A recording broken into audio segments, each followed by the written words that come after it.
Il y a un pouvoir silencieux que beaucoup sous-estiment. Ce n'est pas la force brute, ce n'est pas le charisme bruyant, ce n'est pas la réponse la plus rapide. C'est la capacité à rester calme, là où tout s'agite.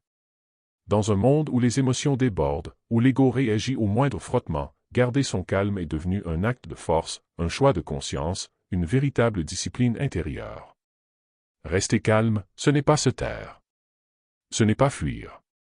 C'est décider de ne pas se rabaisser à l'agitation des autres. C'est choisir la paix, non pas comme une fuite, mais comme un terrain solide depuis lequel on agit avec clarté. Dans cette vidéo, je vais te partager 9 raisons profondes qui montrent pourquoi rester calme n'est pas une faiblesse, mais une supériorité. Si toi aussi, tu veux apprendre à garder ta dignité, ton sang-froid et ton pouvoir, alors reste jusqu'à la fin. Et partage en commentaire, dans quelle situation as-tu dû choisir entre la colère et le calme? 1. Le calme est une force intérieure, pas une faiblesse. Dans l'imaginaire collectif, on confond souvent le calme avec la passivité, l'indifférence ou la soumission. Pourtant, rien n'est plus éloigné de la réalité. Le calme véritable n'est pas un vide. C'est une maîtrise. C'est une force qui ne crie pas, mais qui tient debout quand tout vacille. Il ne s'agit pas de rester neutre par peur d'agir, mais de rester centré pour ne pas se faire emporter. Être calme, ce n'est pas ne rien ressentir. C'est ressentir intensément, sans pour autant exploser. C'est voir la tempête, l'accueillir, et choisir de ne pas devenir elle. Le calme n'est pas une absence de mouvement, c'est un mouvement maîtrisé. Imagine un arbre massif dans une forêt. Quand le vent souffle, les branches tremblent, les feuilles volent, mais le tronc, lui, reste ancré. Il ploie parfois, mais il ne se casse pas. Ce tronc, c'est toi, si tu choisis le calme comme posture. Dans les situations tendues, la réaction instinctive, c'est de s'emporter. De hausser le ton, de défendre son ego comme un territoire menacé. Mais le calme, lui, ne dépend pas des autres. Il ne dépend ni des mots prononcés, ni des regards jetés, ni des provocations. Il est une décision. Et cette décision demande une force considérable. Car il est beaucoup plus facile de s'énerver que de se contenir. Beaucoup plus facile de frapper que de respirer. Beaucoup plus facile de réagir que de réfléchir. Le calme demande un travail intérieur constant, celui de se connaître, de comprendre ses émotions et de les accueillir sans leur laisser les commandes. Prenons l'exemple de Marcus Aurelius, empereur romain et philosophe stoïcien. Il dirigeait l'un des empires les plus puissants du monde, tout en cultivant une sérénité à toute épreuve. Dans ses écrits, il rappelle sans cesse que l'on ne contrôle pas ce que les autres font, mais seulement notre réponse. Ce qu'il incarne, c'est cette idée puissante, rester calme, c'est refuser de donner aux autres le pouvoir de te faire sortir de toi-même. C'est ne plus être manipulable. Car celui qui reste calme est celui que l'on ne peut plus atteindre par la provocation. La vraie force n'a pas besoin de bruit pour exister. Elle n'a pas besoin de convaincre, ni de dominer. Elle s'impose par sa présence, sa constance, sa clarté. Le calme est ce socle invisible qui te permet de rester toi-même, même quand tout autour cherche à te faire dévier. Il est la lumière stable dans une pièce qui vacille. Il est la main posée sur ton épaule quand la peur crie. Il est la preuve que tu n'as plus besoin de montrer ta puissance pour la ressentir. Alors, non, le calme n'est pas une faiblesse. C'est une force lente, profonde, enracinée. Une force que l'on ne peut pas feindre, car elle ne vient pas de l'extérieur. Elle vient de toi, et elle se construit chaque jour, dans le silence de tes choix, dans la discrétion de tes efforts, dans la noblesse de ton attitude. 2. La colère te fait perdre ta lucidité. La colère est l'un des sentiments les plus puissants, mais aussi l'un des plus destructeurs lorsqu'elle n'est pas maîtrisée. Elle surgit souvent comme une vague brutale, submerge l'esprit, court-circuite la raison, et prend possession de notre discernement. Sous son emprise, ce que l'on perçoit n'est plus la réalité, mais une version altérée par l'émotion. Dans cet état, il devient presque impossible de prendre des décisions sages, justes ou équilibrées. Car la colère ne cherche pas à comprendre, elle cherche à frapper. Elle ne veut pas dialoguer, elle veut dominer ou punir. Lorsque tu te laisses entraîner par la colère, tu abandonnes ton calme, mais surtout, tu abandonnes ta clarté mentale. Elle t'aveugle. Elle te pousse à interpréter les paroles de l'autre comme des attaques, à grossir les injustices, à créer des ennemis là où il n'y a peut-être qu'un malentendu. Ce que tu ressens dans ces moments est réel, mais ce que tu crois voir ou comprendre ne l'est pas toujours. C'est comme marcher dans une pièce remplie de brouillard, tu te déplaces, mais tu ne vois rien. Et tu risques de heurter, de blesser, ou de te blesser toi-même. On croit parfois, à tort, que la colère donne de la puissance. Mais en vérité, elle te fait perdre ce qu'il y a de plus précieux, ton autorité intérieure. Car tu n'agis plus, tu réagis. Tu ne choisis plus ta conduite, c'est l'émotion qui te la dicte. Et ce que tu dis ou fais dans cet état peut t'éloigner de qui tu es vraiment. Pire encore, une fois la colère retombée, il reste souvent des regrets, des blessures, des mots qu'on ne pourra plus effacer, et un sentiment amer de ne pas avoir été à la hauteur de soi-même. Imagine un pilote de ligne qui, en pleine turbulence, cède à la panique. Il se met à crier, à appuyer sur tous les boutons sans réfléchir, à accuser les autres membres de l'équipage. Résultat, l'avion s'écrase. La colère, c'est ce genre de turbulence intérieure. Et si tu veux continuer à voler droit, tu dois garder la maîtrise du manche. Pas seulement pour toi, mais pour tous ceux que ta réaction pourrait impacter. Cela ne veut pas dire que tu dois refouler ce que tu ressens. Au contraire. Reconnaître ta colère est essentiel. Mais choisis de ne pas la laisser prendre le gouvernail. Respire. Prends une pause. Donne-toi le temps de voir la situation avec plus de recul. Ce que tu penses sur le moment n'est pas toujours ce que tu penseras dans une heure. Et ce que tu es sur le point de dire pourrait tout changer, dans un sens ou dans l'autre. La lucidité est une forme de sagesse rare dans un monde qui encourage la réaction rapide, les réponses immédiates, les prises de position impulsives. Mais c'est elle qui fait la différence entre une personne qui subit ses émotions et une personne qui les comprend et les canalise. Rester lucide, c'est rester libre. Et pour cela, il faut apprendre à ne pas se laisser emporter par la tempête. La colère peut être une alarme utile, elle peut signaler une blessure, une injustice ou un besoin non respecté. Mais elle ne doit jamais être celle qui tient les rênes. Si tu veux avancer avec force et dignité, apprends à écouter ta colère sans lui obéir aveuglément. Car c'est dans la maîtrise de ta lucidité, même au cœur du tumulte, que se construit la véritable puissance intérieure. 3. Tu imposes le respect par la maîtrise de soi. Le respect véritable ne s'obtient pas en élevant la voix, en frappant du poing ou en cherchant à intimider. Il s'impose naturellement à ceux qui, en toutes circonstances, savent rester maîtres d'eux-mêmes. Dans un monde où beaucoup réagissent au quart de tour, où la colère et la précipitation sont devenues monnaie courante, celui qui reste calme devient une figure rare, presque mystérieuse, et profondément respectée. La maîtrise de soi, ce n'est pas de l'indifférence. Ce n'est pas se taire pour fuir ou s'effacer. C'est un choix actif, conscient, de ne pas laisser ses émotions les plus vives dicter sa conduite. C'est l'art de garder son sang-froid même quand tout pousse à l'explosion.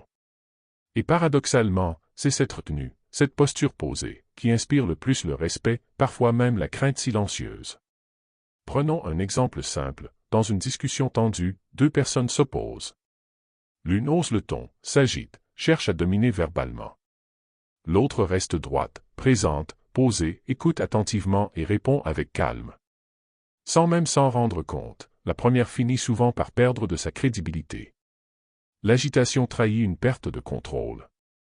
Tandis que la seconde, en gardant la tête froide, montre qu'elle n'est pas à vendre émotionnellement. Elle est stable.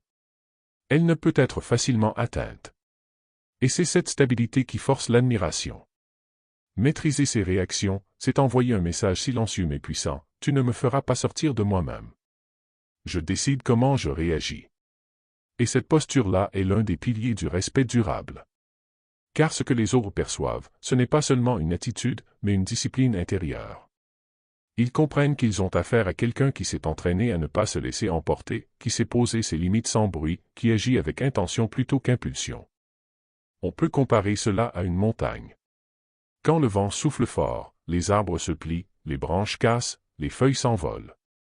Mais la montagne, elle, reste là. Imperturbable. Solide. Elle traverse les tempêtes sans changer de forme. Être maître de soi, c'est devenir cette montagne.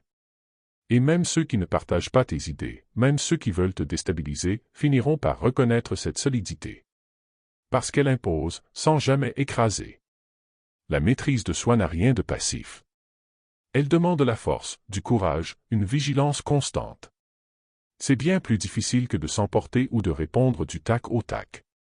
Elle demande de résister à l'envie de réagir immédiatement, de prendre une respiration de plus, de poser un regard intérieur avant de poser des mots. Et c'est justement parce que cette discipline est rare qu'elle impressionne. Tu n'as pas besoin de dominer une pièce pour être respecté. Tu n'as pas besoin d'élever le ton pour te faire entendre. En cultivant la maîtrise de toi-même, tu inspires une forme de confiance qui ne se force pas.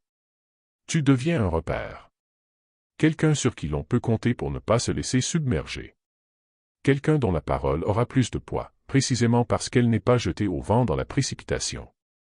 Et si un jour tu doutes de cette force tranquille, rappelle-toi ceci, le calme est l'arme des sages, et la maîtrise de soi est la preuve que tu n'as pas besoin de contrôler les autres pour te sentir puissant. Tu te respectes d'abord, et en retour, le monde apprend à te respecter aussi. 4. Tu évites les regrets. L'un des plus grands poisons de l'existence, ce sont les regrets. Ce sont ces pensées qui surgissent après coup, quand l'orage émotionnel est passé, et que le calme revient trop tard, comme une clarté douloureuse. Les mots qu'on n'aurait pas dû dire. Le geste qu'on aurait voulu retenir. La réaction excessive qui a blessé, abîmé, détruit un lien parfois précieux. Dans ces moments-là, on comprend qu'un instant d'agitation peut laisser des traces durables. Et que le calme, que l'on n'a pas su garder, aurait pu nous épargner bien des douleurs. Rester calme, ce n'est pas simplement un choix pour l'instant présent. C'est un cadeau que l'on fait à soi-même pour demain. C'est éviter de se réveiller avec le poids du remords, la gorge serrée par ce qu'on aurait dû faire autrement. Lorsqu'on se laisse emporter, on agit souvent sans réfléchir. On devient spectateur de ses propres débordements. Et une fois que les émotions retombent, ce qu'il reste, c'est la lucidité amère. Celle qui murmure « tu es allé trop loin ». Et le problème, c'est qu'on ne peut jamais reprendre complètement ce qu'on a dit ou fait sous le coup de la colère. Même avec les excuses les plus sincères, certaines blessures laissent des cicatrices. En conservant ton calme, tu crées une distance intérieure entre l'émotion et l'action. Tu deviens capable d'observer sans immédiatement réagir. Tu gagnes quelques secondes précieuses. Et ces quelques secondes peuvent tout changer. Elles peuvent éviter une dispute, désamorcer un conflit, préserver une relation, maintenir ton intégrité. Ce ne sont pas de simples secondes, ce sont des instants de conscience, de présence à soi, où tu décides de ne pas laisser une émotion passagère te voler ta dignité. On peut comparer cela à un conducteur face à une route glissante. Celui qui panique risque de braquer trop fort, de freiner brutalement, de perdre le contrôle et d'aller droit dans le mur. Mais celui qui reste calme, qui respire, qui garde les mains stables, a bien plus de chances de reprendre la trajectoire. Le calme est ce qui permet d'agir avec lucidité au milieu du chaos. Et il y a quelque chose de profondément apaisant dans le fait de pouvoir se regarder dans le miroir, même après une situation tendue, et se dire « je suis resté fidèle à moi-même ». Il n'y a pas de honte. Pas de gêne. Pas besoin de réparer quelque chose que l'on a détruit soi-même. Il n'y a que cette paix, discrète mais immense, de savoir qu'on a su rester droit dans la tempête. Rester calme, ce n'est pas fuir le conflit. C'est choisir une posture qui ne crée pas de dégâts inutiles. C'est éviter de blesser les autres, mais aussi de se blesser soi-même. Car chaque fois que tu perds le contrôle, ce n'est pas seulement les autres que tu impactes, c'est ta propre estime que tu fissures. Et au fil du temps, ces fissures peuvent devenir des crevasses. Elles sapent la confiance que tu as en toi, simplement parce que tu te rends compte que tu n'es plus maître à bord. Mais quand tu choisis le calme, tu choisis de rester aligné avec la personne que tu veux être. Tu prends soin de ton avenir émotionnel. Tu construis un passé dont tu n'auras pas honte. Et cela, c'est l'un des plus grands cadeaux que tu puisses t'offrir. Alors oui, garder son calme, ce n'est pas toujours facile. Mais c'est un effort qui protège, qui apaise, qui honore ta paix intérieure. Et surtout, c'est une manière silencieuse mais puissante de préserver ton intégrité. Car au fond, vivre sans regret inutile, c'est une forme de liberté. Une forme de paix qui n'a pas de prix. 5. Tu inspires les autres. Il y a une force silencieuse dans le calme qui impressionne plus profondément que 1000 paroles. Dans un monde où beaucoup réagissent au quart de tour, où la nervosité est devenue presque une norme et où s'énerver est parfois perçu comme une forme de puissance, celui qui reste calme détonne. Il attire l'attention non par le bruit, mais par la maîtrise. Non par l'agitation, mais par la présence. Et cette posture, cette manière de se tenir dans la tempête sans trembler, inspire bien plus que ce que l'on croit. Tu n'as pas besoin de lever la voix pour être entendu. Tu n'as pas besoin de t'imposer pour exister. Parfois, la personne qui marque le plus les esprits, c'est celle qui, au lieu de réagir dans la panique ou la colère, garde une posture posée, réfléchie, mesurée. C'est cette posture qui donne l'exemple. Elle montre qu'une autre manière d'exister est possible, une manière plus posée, plus consciente, plus digne. Prenons un exemple simple. Dans une réunion tendue, quand les opinions s'affrontent et que les voix montent, il y a toujours cette personne qui reste droite, silencieuse, attentive. Elle écoute. Elle observe. Et quand elle prend la parole, elle parle avec précision, sans élever le ton, mais en touchant juste. Ce n'est pas la personne la plus bruyante qui est la plus écoutée, mais souvent celle qui maîtrise son énergie, qui sait quand parler et quand se taire. Cette personne inspire, parfois sans le vouloir, simplement par la cohérence qu'elle incarne entre sa parole et sa posture. Le calme devient alors un miroir. Il reflète ce que beaucoup cherchent sans savoir le nommer, l'équilibre, la stabilité intérieure, la force tranquille. Et dans ce miroir, certains voient une image de ce qu'ils aimeraient devenir. Non pas quelqu'un d'invisible, non pas quelqu'un qui se laisse marcher dessus, mais quelqu'un qui reste fidèle à lui-même, même quand l'environnement pousse à l'excès. Incarner le calme, c'est offrir un repère. C'est tendre une main invisible à ceux qui vacillent. C'est être ce point d'ancrage autour duquel d'autres peuvent se recentrer. Et cela a une valeur immense, surtout dans une époque où tout va vite, où les émotions sont souvent à fleur de peau, où l'on manque cruellement de modèles d'équilibre. Par ta seule manière d'être, tu deviens un exemple. Tu rappelles que la dignité n'a pas besoin de bruit, que la force n'a pas besoin d'exploser pour exister. La métaphore du phare est souvent utilisée dans ce genre de contexte, et à juste titre. Un phare ne crie pas. Il ne bouge pas. Il ne chasse pas les tempêtes. Il se contente de briller, de rester debout, de montrer la voie à ceux qui sont perdus en mer. Et c'est précisément cela que tu deviens lorsque tu choisis de rester calme. Tu n'essaies pas de convaincre, tu ne cherches pas à dominer. Tu es. Et c'est cette simple manière d'être qui élève, qui touche, qui influence sans manipuler. Inspire les autres non pas par des discours grandiloquents ou des démonstrations d'autorité, mais par ton exemple quotidien. Par ton choix de ne pas te laisser emporter, de ne pas répondre à la provocation, de ne pas tomber dans le piège de la réactivité. Montre qu'on peut vivre autrement, plus ancré, plus lucide, plus en paix. Et tu verras que ce calme, que tu cultives en toi, commence à rayonner autour de toi. Discrètement. Profondément. Durablement. 6. Le calme révèle ta véritable force mentale. La véritable force mentale n'est pas celle qui se manifeste par des éclats de voix, des gestes brusques ou des réactions impulsives. Ce n'est pas l'image du guerrier qui crie, mais celle du sage qui reste silencieux quand tout vacille. Le calme, quand il est choisi consciemment, est l'expression la plus raffinée d'un esprit qui a appris à ne pas se laisser dominer par ses impulsions. Il ne s'agit pas ici d'une absence d'émotion, mais d'un art de contenir les tempêtes internes sans les laisser se répandre autour de soi.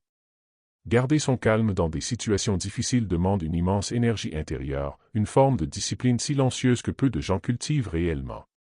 C'est cette capacité à ne pas céder au chaos extérieur, à rester lucide quand les autres perdent pied, qui démontre une force que les mots ne peuvent souvent pas décrire.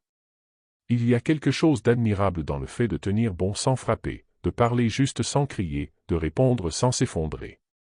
Imagine un rocher, immobile au bord de la mer. Les vagues viennent, s'écrasent, reculent, reviennent.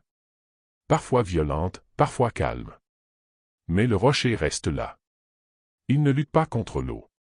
Il ne tente pas de contrôler ce qui ne dépend pas de lui. Il demeure. C'est exactement cela, la force mentale révélée par le calme, une stabilité intérieure que rien ne peut véritablement ébranler. Dans la vie, il y aura des injustices, des critiques, des pertes, des conflits. Il y aura des moments où tout en toi voudra réagir, se défendre, se justifier.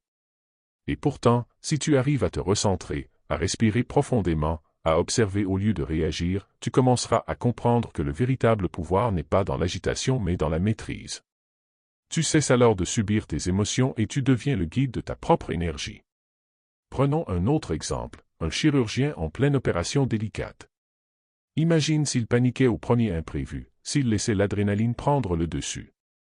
Non, ce qui fait de lui un professionnel admirable, c'est justement sa capacité à rester concentré, calme, précis, même sous pression extrême. Ce calme n'est pas un défaut. C'est sa plus grande force. Et dans nos vies respectives, même si les contextes diffèrent, le principe reste le même, plus la situation est instable, plus le calme devient vital. Mais ce calme-là ne s'achète pas. Il ne s'apprend pas du jour au lendemain. Il se forge dans l'effort quotidien, dans la prise de conscience, dans les moments où l'on choisit volontairement de ne pas réagir avec violence. Il grandit à mesure que l'on devient moins esclave de ses impulsions et plus souverain dans ses pensées. Rester calme, c'est affirmer que l'on n'est pas dominé par le monde extérieur. C'est envoyer un message silencieux mais puissant: je suis maître de moi-même. Je sais qui je suis. Je n'ai pas besoin de hurler pour exister. Et ce message-là, dans un monde souvent bruyant et réactif, est l'un des plus puissants que l'on puisse transmettre. 7. Tu désarmes les manipulateurs et les conflits. Le calme n'est pas seulement un outil de paix intérieure. Il est aussi une arme silencieuse, redoutable dans les interactions humaines les plus tendues. Face à la manipulation ou au conflit, garder son calme devient un acte stratégique, presque révolutionnaire. Là où l'agitation est attendue, la maîtrise de soi déstabilise. Là où la réaction impulsive était prévue, ton silence lucide crée un vide. Et dans ce vide, c'est l'autre qui perd le contrôle. Les manipulateurs prospèrent sur les émotions. Ils cherchent à provoquer, à semer le doute, à te faire sortir de toi-même. Ils t'attaquent non pas pour te vaincre frontalement, mais pour te faire perdre ton centre. Car une personne déséquilibrée est bien plus facile à manipuler qu'une personne enracinée dans son calme. Le calme, dans ce contexte, n'est pas une posture passive. C'est un refus conscient de jouer à leur jeu. Tu ne réponds pas à l'agression par l'agression. Tu ne montres ni colère, ni panique, ni besoin de te justifier. Et soudain, la dynamique bascule. Imagine une partie d'échecs. Le manipulateur avance ses pions, provoque, tente de faire tomber ta garde. Mais toi, tu avances avec lenteur, avec précision. Tu vois plus loin que le prochain coup. Tu ne bouges pas par réaction, mais par intention.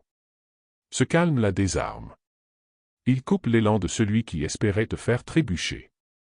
Et pire encore pour lui, il révèle son jeu aux yeux de tous. Plus tu restes calme, plus ses attaques semblent creuses, absurdes, déconnectées. Il en va de même dans les conflits.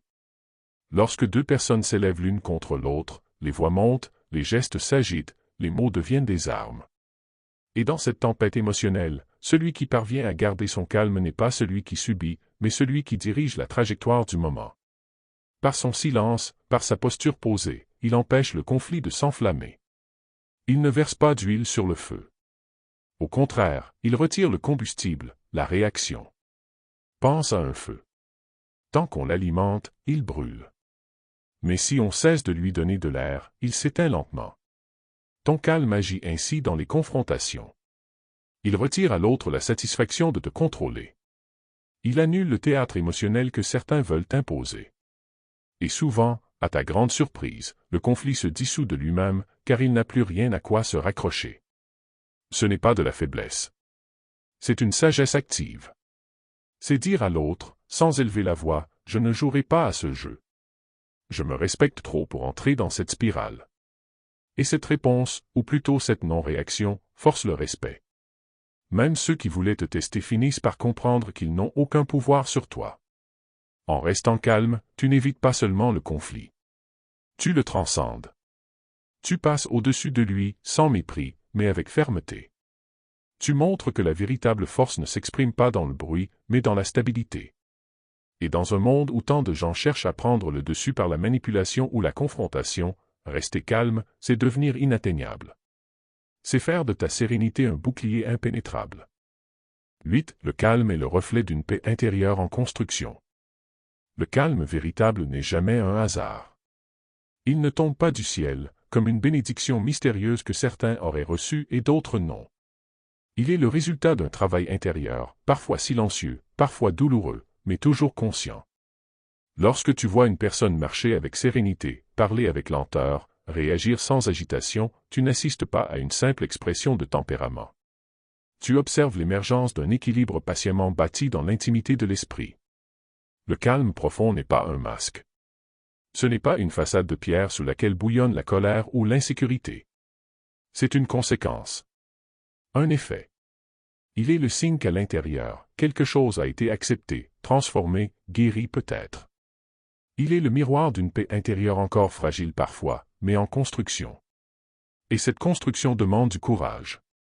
Elle exige que l'on plonge en soi, que l'on affronte ce qui dérange, que l'on fasse la paix avec ses blessures, ses échecs, ses manques.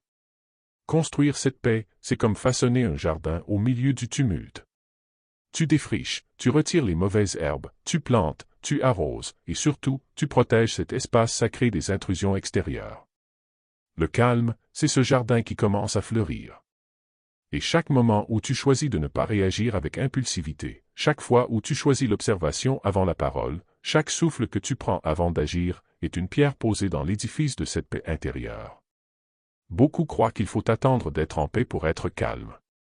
Mais c'est l'inverse qui est vrai, c'est en choisissant consciemment le calme, encore et encore, même quand c'est difficile, que tu crées les conditions pour que la paix intérieure puisse naître. Le calme devient alors un choix actif, un chemin vers quelque chose de plus grand que le simple confort émotionnel, une véritable maîtrise de toi-même. Ce n'est pas une paix parfaite, bien sûr. Elle vacille, parfois. Elle est mise à l'épreuve par les circonstances, les gens, les blessures anciennes. Mais chaque retour au calme est une victoire.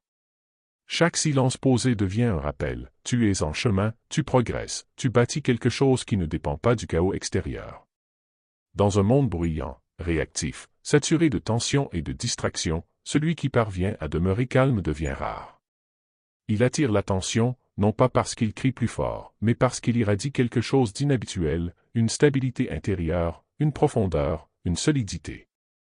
Et cette solidité ne se construit pas en un jour. Elle est le fruit de décisions minuscules, répétées, discrètes, mais puissantes. Alors, si ton calme est encore fragile, sache ceci, c'est normal. Il grandit.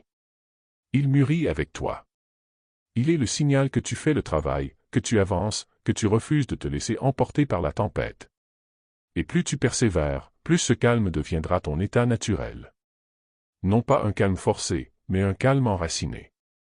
Celui qui vient de l'intérieur, celui qu'on ne peut pas te prendre, car il ne dépend de rien d'extérieur. Dans un monde qui valorise souvent la réaction immédiate, l'agitation constante et les réponses impulsives, choisir de rester calme est un acte de courage. C'est un choix conscient, une posture intérieure, une forme de sagesse. Rester calme, ce n'est pas fuir, ce n'est pas se rabaisser, c'est se tenir droit, ancré, lucide, même quand tout vacille autour. Chaque raison évoquée aujourd'hui n'est pas une simple idée, mais un rappel, tu as en toi cette force silencieuse, cette capacité à répondre avec dignité, même dans la tension. Et plus tu cultives ce calme, plus tu bâtis une vie stable, solide, apaisée. Si ce message t'a parlé, si tu sens qu'il est temps pour toi de reprendre ce pouvoir intérieur, je t'invite à t'abonner et à partager en commentaire ce que le calme représente dans ta vie. Chaque voix compte. Et chaque prise de conscience est une victoire sur le chaos. À très bientôt.